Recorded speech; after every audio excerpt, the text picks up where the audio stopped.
All right, everybody. So today I'm going to do things a little bit differently. I'm going to be doing this audio only. No particular reason for it other than the fact that I am lazy. I don't really feel like turning the camera on. I don't really feel like dealing with the lights and everything else. I just kind of wanted to sound off a little bit. I'm sounding off because I am, those of you that know me well in real life know that I am a huge Syracuse Orange fan. I have been a Syracuse Orange fan since I was probably about 12. And it's very interesting for me because I am now in a position where I guess if you really want to split hairs about it, I am a sports broadcaster. I have a nationally syndicated US television series, Go Nitro. And one of the nice things about having a magazine type show and not being functioning as a journalist, at least not anymore, is I don't really have to be objective or fair or whatever, but I do try to be anyway. So I wasn't necessarily going to comment on this, but I feel like I should because a lot of interesting stuff has been going on with my favorite team.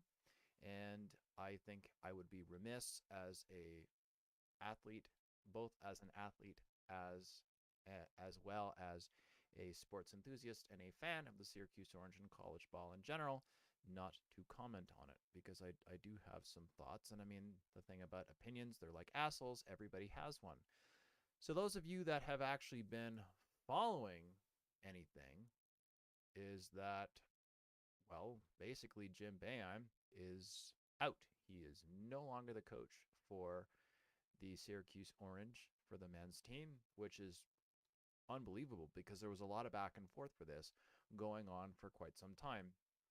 He was, I guess, there was some talk about him potentially retiring. I mean, 47 seasons, as far as I know. And somebody correct me if I'm wrong here.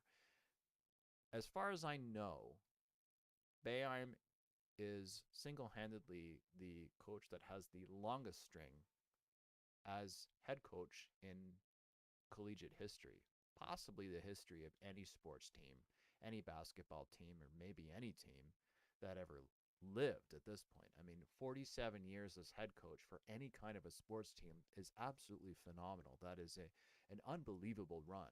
So it's not as though coach was a light snuffed out too soon. But still, I mean, he undeniably has brought Syracuse all the way to the end in many cases.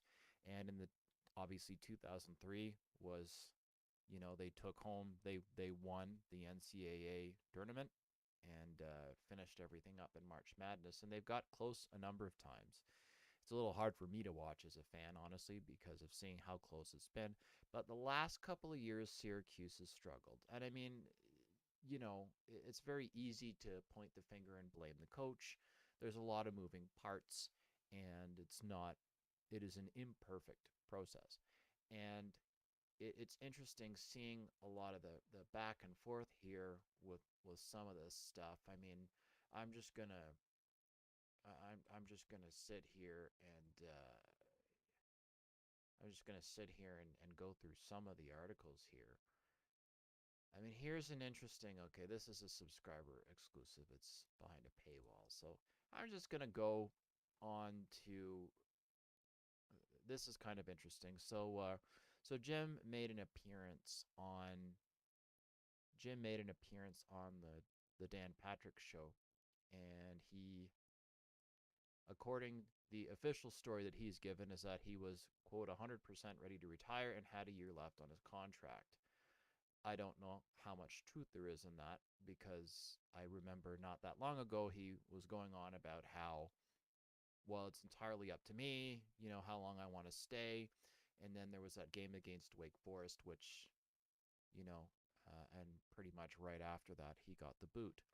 So I don't necessarily think that a one or two pointer, a buzzer beater, is necessarily going to, I don't necessarily see John Wildhack and the Syracuse athletics administration kicking the coach out for that because you have good games and you have not good games, and it was a buzzer beater. It's not like they lost to Wake Forest with like a 20 or a 30 or a 40 point lead. That's not what happened. I could see it as a case where maybe coach might have tweaked a few people's noses by making it out like it was entirely up to him. And then somebody upstairs decided to go, hey, you know what? We are the ones that decide, and maybe they wanted to make an example of him. But at the same time, Jim's always been a little bit of a curmudgeon. In my opinion, that's part of his appeal. He tells it like it is. He cares about his players, and I don't think you can really argue with the results. I mean, for crying out loud, we're talking well over 40 years here. So I think some credit needs to be due. And so this is one of those things where I think, maybe we need to give people a little bit of a break. But it's a bit shocking that 47 years, it's like, fuck you, you're out. So that's interesting. The other thing that's interesting is those of you that follow the local media in Syracuse, Brent Axe is sort of a local sports pundit, and his day job is working for the Syracuse Post-Standard or Syracuse.com or whatever the branding is now. And then he was working sort of on a part-time basis for Galaxy Radio, which was the broadcast group that owns the ESPN radio affiliate in Syracuse. And he had a show on there. And he was getting a lot of flack for, I guess, being negative or whatever and razzing on Syracuse. Now, I don't always agree with everything that Brent says, but, he has a fairly decent knowledge. I don't know if the guy ever played, but, I think it's important, particularly in the sports broadcasting realm, you do kind of have to ruffle feathers a bit, and you do have to kind of call it as it is. And if I take my bleed orange cap off and I take my athlete side and I take sort of the partisanship aside and I'm looking at it strictly as an athlete, granted I never played basketball at that level, so I would not presume to think that I could play basketball as well as any of the D1ers. But as an athlete in my respective sport, in fairness, if I had to be really honest with you, it is true that Syracuse has been struggling a little bit, particularly with the men's team. There are some difficulties that need to be dealt with. I don't necessarily know if it meant that a change was needed, but obviously the administration felt that it was. And Brent called it out. I mean, I would listen to his show, right, because I can do it online. I'm obviously not in Syracuse right now, but I can hear the show. I can hear it online. I can hear it on his podcast, YouTube, whatever, where the camera's pointing down on the top of his head. I'm not sure why they chose to put the camera there, but whatever. Anyway, I didn't find that there was anything particularly any more untoward than the kinds of crap that I hear on other sports broadcast and radio stations. Obviously, I'm running a very different show in the case of Go Nitro, and I'm doing live programming for various, Fox and NBC affiliates. But I don't necessarily think that it was anything that should have got the guy fired. What is interesting, which I did not know until recently, was that apparently Jim Boeheim is an investor in Galaxy Radio, and apparently he is going to be doing a weekly show. So the timing that Brent's show right after Jim does not end up having his contract renewed, and then him getting his own show, and then Brent getting the axe after basically trashing the coaching and the overall. The timing, I will have to say that I do agree with Brent on this one, that the timing is a little bit interesting. I don't think it necessarily needed to be a big bit of public noise, but I will say that I will say that the timing is a bit interesting.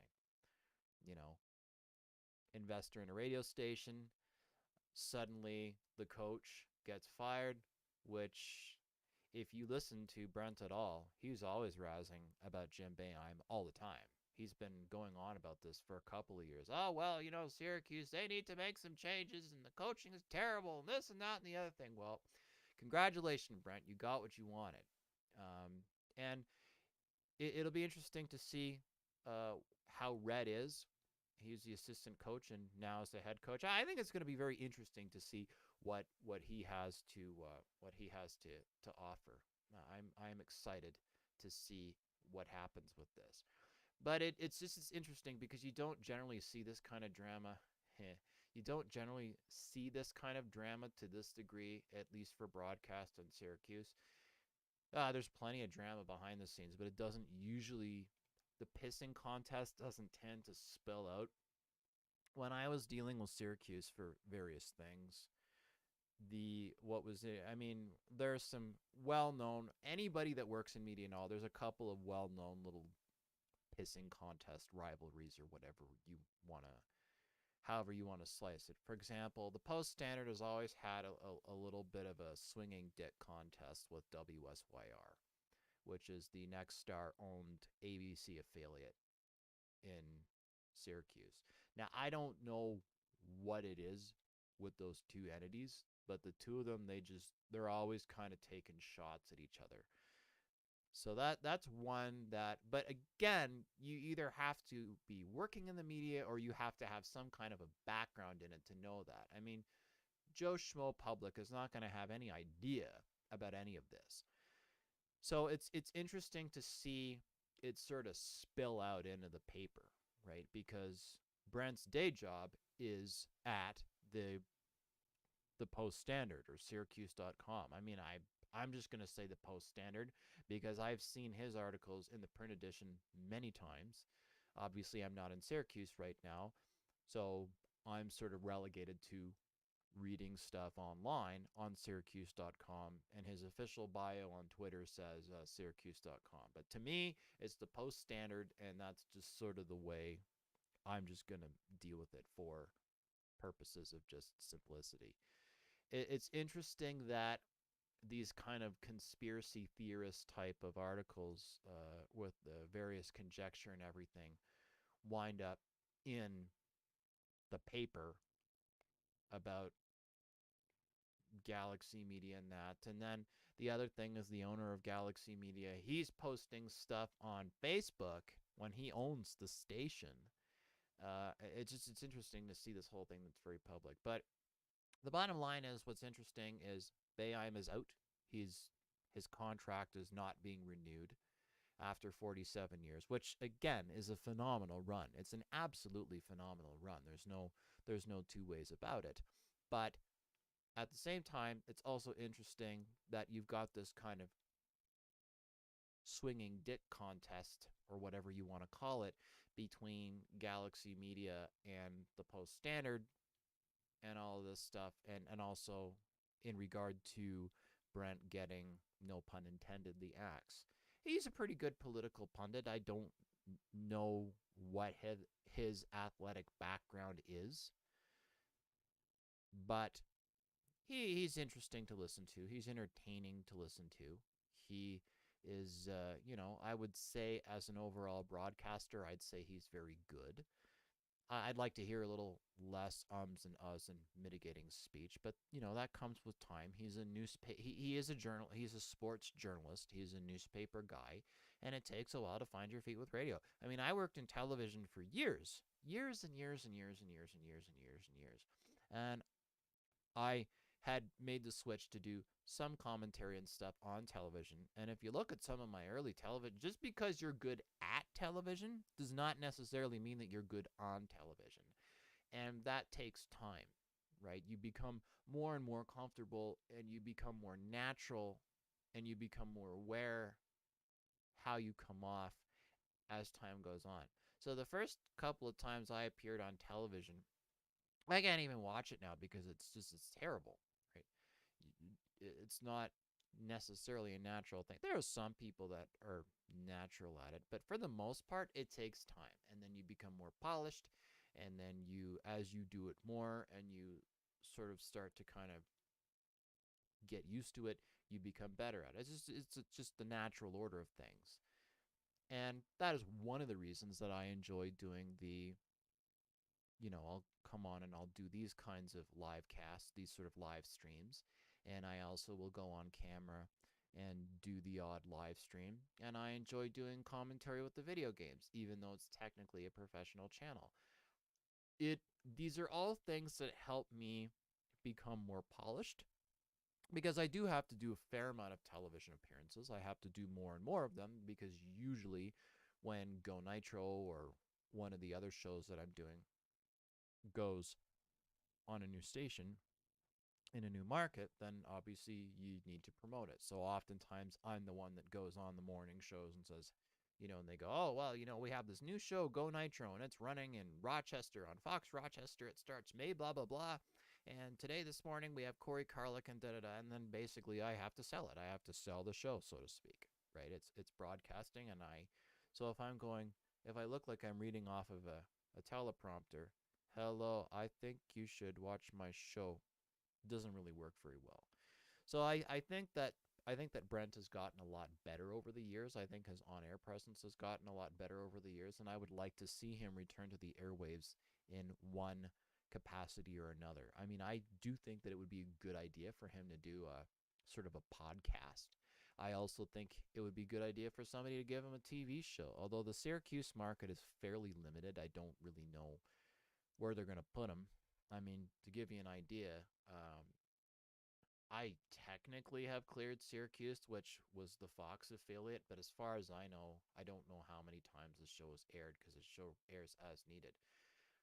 As opposed to, say, Rochester, Go Nitro runs on Fox in Rochester multiple times a week. It is a well-known show there, and honestly, most people that are in Syracuse, so a lot of the time they're going back and forth to Rochester anyway. And in Rochester, they're usually cheering on the Orange anyhow, so it's, whatever. But yeah, it's interesting to see. It's kind of like a world shattered. I mean, Boeheim, he was almost part of the furniture. You just kind of expect that he's the head coach, and he's always going to be the head coach, and that he was going to be the coach basically until he's dead. And I don't necessarily see any reason why he couldn't have been. So the fact that something happened, either I don't know what was going on in the back rooms, I don't know what was going on when you know with with any back and forth or negotiations or whatever. I don't know if somebody said something that pissed somebody off, but something happened that for whatever reason, coach ended up doing a backwalk from I can do whatever I want. This is a quote from him, by the way. I can do whatever I want, to basically the university announcing that, guess what, bud, you're gone. And I don't think we're ever going to find out. I think there's some degree of face saving here. I mean, he's going on the Dan Patrick show saying, I'm 100% ready to retire and I had a year left on your contract. I mean, you don't go back and forth and back and forth and back and forth and back and forth. I think he wanted to continue. I think that something happened that the top brass got irritated, and I think that the university decided to exercise a right that they had, because enough was enough. And I think that to some degree, I think that Jim is face saving a little bit, and I understand that. I'm not gonna rub the guy's nose in it. I think he's done a lot for Syracuse. I think that if you take the politics and the back and forth and the pissing and everything aside, in my opinion, I think just let the man coach. Let the man coach. I mean, he's a good coach. He You're going to have a different roster every year. Sometimes you have years that are better than others, and if you're losing for 5 years or 10 years or 15 years, I would say if you're give a coach about 3 years. Give a coach about 3 years, 2 to 3 years. I realize this is not a popular opinion. But if you have a coach and you bring them in, particularly for basketball, it's going to take you about 3 years to really kind of show if you can turn something around or not. And I think that they should have given the guy about 3 years, a little more than 3 years, three years to see if he could turn it around, because he's had years and years and years and years and years and years of a really good program. You really think that in the last year or two that suddenly the guy is gonna suck? You know what I mean? It just, to me, from a purely tactical point of view, I don't think it makes a whole lot of sense. I think that they should have given the guy, once things started to falter a little bit with the men's team and so on, give him 3 years and let him know. No, I mean, we don't know if the university said, "Hey, you know what? You've had a good run, Jim, but you got to pick it up because we've had 2 years, 3 years, X amount of years without a championship, and we need to kind of get into the seat here." I think it's important that that be. I think that that's very important that those conversations occur. I don't know if they occurred or not. I wasn't there, but I do think that he should have been given a little bit more time. The other thing that I, to some degree, I go a little bit by my experience. Now, I can't speak for. I don't live in Syracuse. I'm not technically a local. I had a very. I dated somebody from Syracuse once, from Cicero, and uh, and she was a disaster. I I ended that one. But anyway, other than that, I've spent a lot of time in Syracuse. A lot of time in Syracuse. I have for years. I've been a big fan of the team ever since I was 12, and I think that it's important that that the teams are supported. And again, I've had a decent amount of experience with Syracuse in working with Syracuse athletics, right? Because one of the very first episodes that we did in Go Nitro in season 1, we went we went up to Syracuse, and they were very gracious, and they let us do. We shot for 2 days with the Syracuse Orange, with the women's basketball team, and we got to get some fantastic footage. We got to sit courtside with the rest of the press to film the shots we used in the show. And I have to give big thanks to the Post Standard, because their photographers were there, and they're like, "Hey, you're new here, so hey, here's some great places to get some shots." And I got some great shots for the show, and got lots of comments on it. And now the show is in season 4 on Fox. So I have a lot of good things. I have a lot of warm, fuzzy feelings about Syracuse, even though my dating history there is a complete disaster. um, but it's a good town, and I always enjoy going. And I like upstate New York. I like upstate New York. It's a little rough, right? Uh, the, like anything, any university is different than the city that the university purports to be in, right? Big difference between downtown Syracuse, like on Salina and all that, than there is within the campus. The campus is its own sort of ecosystem. And, but Syracuse proper is gritty. It's a little rough. There are some places that you want to be careful and don't want to do anything or go anywhere stupid. And the city has some issues. It's an upstate New York City that's can be fairly urban, and they've got some issues with crime, and there's some weird people there. I'm not gonna lie, there are some very weird people. But I'll tell you this much: when I'm in Syracuse, I'm never ever bored. I am never bored. Not a huge city, but I'm never bored when I'm in Syracuse, and I enjoy Syracuse, and it's a place that I really enjoy. I have a lot of good memories there. And then I have a lot of good memories even amongst the couple that weren't so good. I mean, did some stuff there, did some projects there that worked gangbusters, and I did some projects there that did not work very well at all, put it charitably. But you know what? You just I like it. I like Syracuse. I think it's a it's a funky place. It has a lot of color. I think it has a lot of personality, and I think it's very raw. And that is one of the things that I like about it. Are there problems? Yeah, absolutely. Regardless of, like, on the city side of things, and on the team. But at the same time, you don't turn your back on your team. I'm going to bleed orange until the day I die. I've always been a Syracuse fan, and I'm excited to see what Red has to say, or what he has to, well, yeah, basically what he has to say as a coach and what he's going to do with it. I think I've always felt that Syracuse is a championship team. I think they absolutely have it in them to go all the way. I see no reason why they could not take another championship as they did in 2003. I was watching on TV and punching the air just as much as everybody else was. That was in the dome or watching at home. And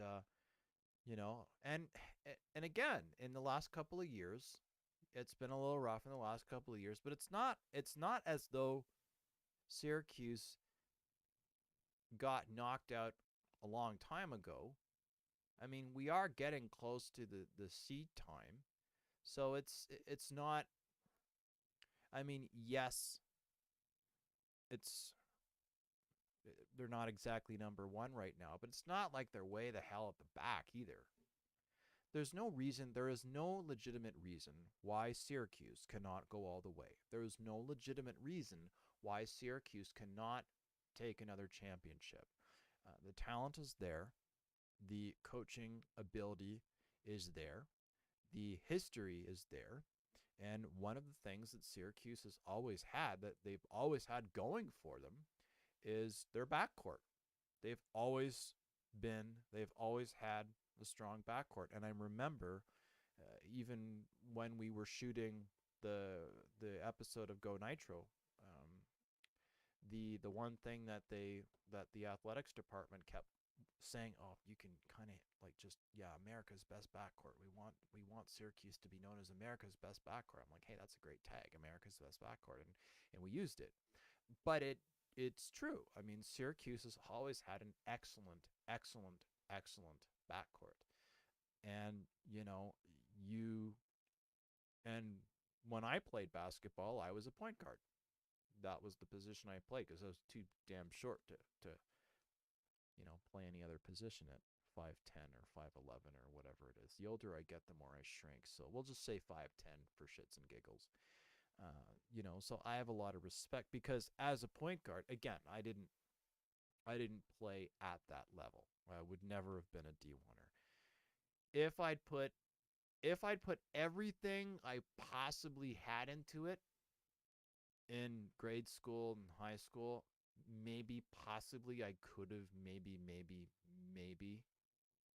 gotten good enough that I might have been able to do D3, but that's a big if. Anyway, bottom line is I'm not D1 material. I would never profess to be D1 material, but still, I was a pretty decent point guard. And, you know, my attitude is if the ball gets to me, then we have a problem, right? It's my job as a point guard to make sure that the ball is stopped and that I get it back down the court. If the ball gets past me, then I'm not doing my job as a point guard. That is the job of the point guard, which is to stop the ball cold and get it down the court the other way, right? Because I don't want it. I need you. I need to keep your ball away from my net, right? And I need to keep my team. I need to keep my team focused on the goal, which is moving the ball the other way. It shouldn't get anywhere near me. So I took that very seriously, and I did flexibility exercises and all that kind of stuff, right? And there's a lot of ways that you can. There's a lot of ways that you can defend. There's a lot of ways that you can kind of deal with the defender. There's a lot of ways that you can go in and move something. There's a lot of ways that you can deke. There's a lot of ways. There's a lot of strategy involved in basketball. And given how good the talent is historically, Syracuse, all across the way, and they have a great culture too. Not every not every team. Syracuse is the kind of team where if you get injured and it's not your fault, they're not going to just pull your scholarship and say, you know what, sorry kid, you're going to have to pay 30, 40, $50,000 for the rest of it. You're just no good to us, so we're going to pull your scholarship. They usually will stand by their players. If something happens and they're injured, they're legitimately injured, they will usually stand by their players and let them continue to study. That is not something that is required by the NCAA, and there's a lot of schools that don't do that. There's a lot of schools that will have a first star recruit, and then as soon as they get injured on the court, the school goes, you know what, you're a product, and since you're not going to play, sorry, you can't have your scholarship anymore. You're going to have to pay the next semester or get out. Doesn't matter whether it's their fault or not. Doesn't matter if they're doing amazingly on the court. It just, you were injured. Doesn't matter whether it's your fault. The whole reason that you got a scholarship is because you're supposed to play, and we want to make money off your likeness, and so you can't play and you're injured or your knee's busted or you have an ACL tear or whatever. Fuck you. To me, that's pretty shitty in my personal opinion. And a lot of universities do it. A lot of universities do it. A lot of D1ers, a lot of D1 teams do this. And this is something that I personally have a problem with, right? And the other thing is it's also down the line, that is also a factor that should be made in terms of recruitment too. Right? Let's say you're a first string pick and you've got 5 or 6 schools that are basically singing songs to try to get you to join. And they do that. Like if you watch movies like Remember the Titans and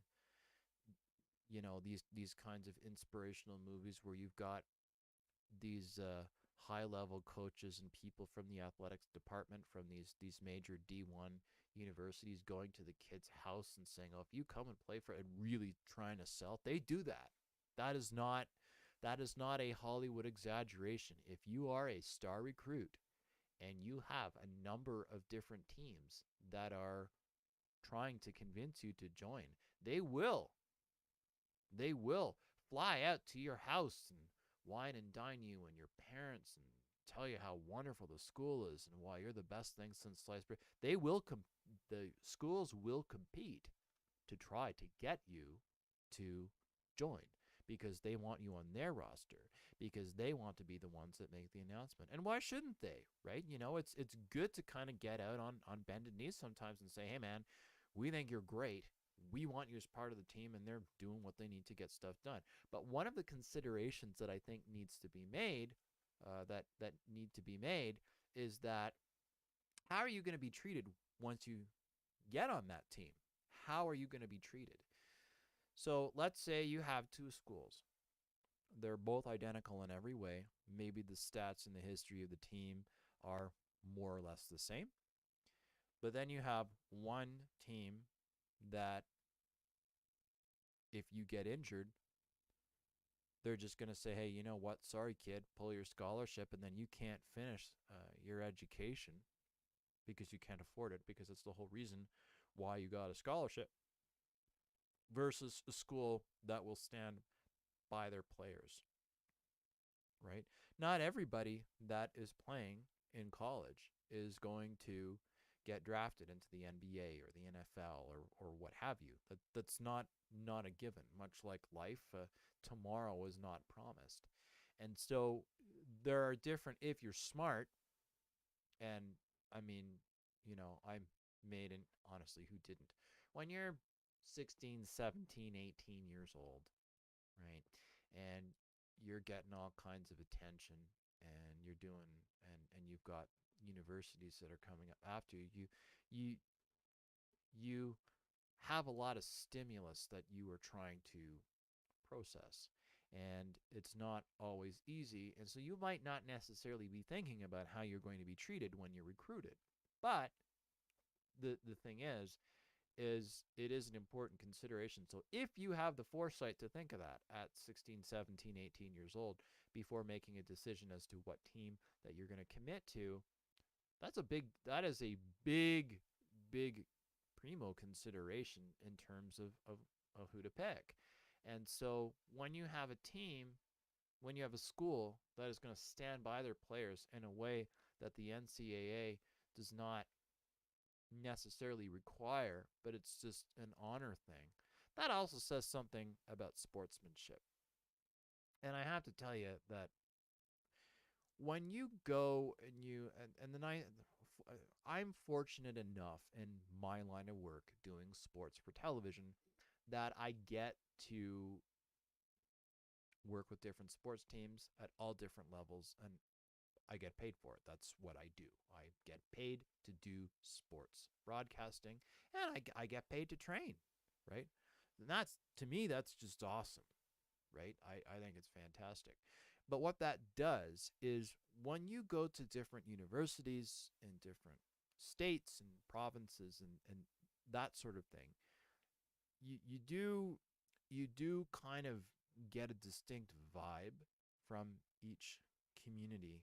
They all kind of have their own vibe, they have their own feel, they have their own culture. And if you kind of just sit and be quiet and just pay attention to the vibe, it's usually there. And I found that the vibe at Syracuse, and maybe I'm biased because I wanted to be, because I'm a Syracuse fan, but I felt that it had a very positive vibe. I mean, don't get me wrong, you're going to have to work. It is a top team, and people are expected to perform as well they should, right? You are getting a scholarship, yes, but you got to work it, right? You have a job to do. But I felt that in the case of Syracuse, I felt that for the most part their players were supported. I felt that there were, for the most part, seemed to be adequate supports, medical, mental, and so on. That was there. I feel that the supports are there for their for their players, and I think that's really important. And again, not every place has that, so it's interesting to see, just sort of coming around. It's interesting to me to see kind of Boeheim get the kick like that, because it's been my experience that for the most part Syracuse is fairly patient. And I mean, let's be honest, we've all heard Boeheim say things that were a lot more offensive than that could be construed as a lot more offensive than what might have been the final straw, shall we say, after the Wake Forest game. I just, to me, I think there's more to it. That's just my personal opinion. But hey, you know what? It'll be interesting to see what Red has to do with the team, and those are my thoughts on it. I just kind of wanted to get on here and sort of sound off, because to me, I felt that it was. I wasn't gonna comment on it, but I'm like, well, you know what? I'm in sports broadcasting, regardless, I guess, of how anybody sort of wants to kind of take it. And I think in this particular case, I think it it needed to be said. We'll just be honest. It needed to be said. And yeah, so I mean, hopefully, I hope that Brent gets. I hope that Brent finds something. I mean, he's still got his regular gig at the newspaper. I don't think he's going anywhere, so I don't think that he's going to be on the dole anytime soon. I would like to see him return to the airwaves. I think that would be good. But hey, you know what? It happens. It's broadcasting. It's not an easy. You're going to be moving around all the time, and that needs to be considered. So yeah. Anyway, so that's all I have to say about it. I think I'm going on a little longer than I intended to, and I went off on some tangents, but that's okay. So if you're enjoying what you're seeing here, I have noticed a couple of new subscribers in the last 24. So thank you for that. If you are enjoying the content that you're seeing on the station or on my YouTube channel, please do hit that subscribe button if you have not already. I will probably do more audio only. I didn't really feel like I wanted to kind of get this off my chest, and I just didn't necessarily want to deal with all the visuals and the crap and the whatever. I don't look that bad. I just didn't. Just wanted to kind of get on here and do it. So, yeah, subscribe. Have a good one.